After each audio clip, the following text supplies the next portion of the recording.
తెలుగు కథ వింటారా ఛానల్ కి స్వాగతం. అనగనగా ఒక అడవిలో ఒక పావురం. ఆ పావురానికి ఒక నక్కకి మంచి స్నేహం. అయితే నక్క జిత్తులు మారిది, పావురం మాత్రం వెర్రిబాగులది. ఒకనాడు నక్క పావురాన్ని దగ్గరికి పిలిచి అన్నది కదా, నేస్తం నేస్తం ఒక సంగతి చెప్తా విను. ఎవరైతే నన్ను బాగా నవ్విస్తారో, ఎవరైతే బాగా ఏడిపిస్తారో, ఎవరైతే నాకు కడుపు నిండా భోజనం తెచ్చి పెడతారో వాళ్లే నాకు నిజమైన స్నేహితులు. నువ్వు ఈ పనులు చేయగలిగితేనే నాకు నిజమైన స్నేహితురాలివి, లేకుంటే కాదు అని చెప్పింది. ఓస్, ఇదే పాటి పని, చూపిస్తాను కదా నా తెలివితేటలు అని నమ్మబలికింది పావురం. పావురం పైన ఎగురుతూ నక్క భూమి మీద నడుస్తూ సాగిపోతున్నాయి. ఆ దారిని ఇద్దరు బాటసారులు వెళ్తున్నారు. ముందు పోతున్న వాడి మూట మీద మెల్లిగా వాలింది పావురం. భలే బాగా ఉన్నదిరా ఈ పావురం పెంచుకోవడానికి అని చెప్పి రెండవ బాటసారి పావురాన్ని పట్టుకోవడం కోసం చేతికర్ర విసిరాడు. అది వెళ్లి సరాసరి మొదటివాడి కాలికి తగిలింది. ఇంకేం, ఇద్దరి మధ్య జగడం పడింది.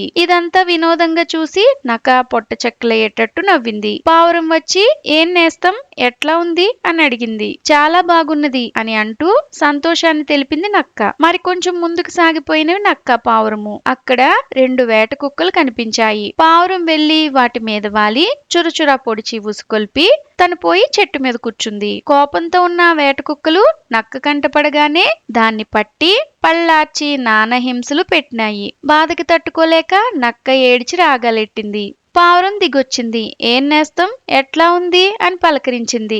ఏం చెప్పమంటావు, కుక్కలు నన్ను చంపి వదిలినాయి, ఇట్లా ఏడుస్తున్నాను అన్నది. మళ్ళీ మామూలుగా వెళ్తున్నాయి నక్క పావురము. ఒక పల్లె పిల్ల తట్టలో భోజనం పెట్టి పొలంలోకి పట్టుకునెళ్తుంది. పావురం దాని మీద వాలి బుట్ట తిరగదోసింది. ఇంతలో నక్క కనపడేసరికి తట్ట అక్కడే వదిలేసి ఆ అమ్మాయి హడిలి పారిపోయింది. నక్క హాయిగా కడుపు నిండా భోజనం చేసింది. పావురం వచ్చి ఏం నేస్తం, ఎట్లా ఉంది అని అడిగింది. చాలా బాగా ఉంది, నేస్తం అంటే నువ్వే నిజమైన నేస్తానివి అంటూ అనేక విధాలుగా పావురాన్ని నక్క పొగడడం ప్రారంభించింది. అప్పటి నుంచి ఆ రెండు నిజమైన నేస్తాలుగా ఉండిపోయినాయి. ఇలాంటి మరెన్నో కథల కోసం తెలుగు కథ వింటారా ఛానల్ ని సబ్స్క్రైబ్ చేసుకోండి. మరొక మంచి కథతో మళ్ళీ కలుద్దాం.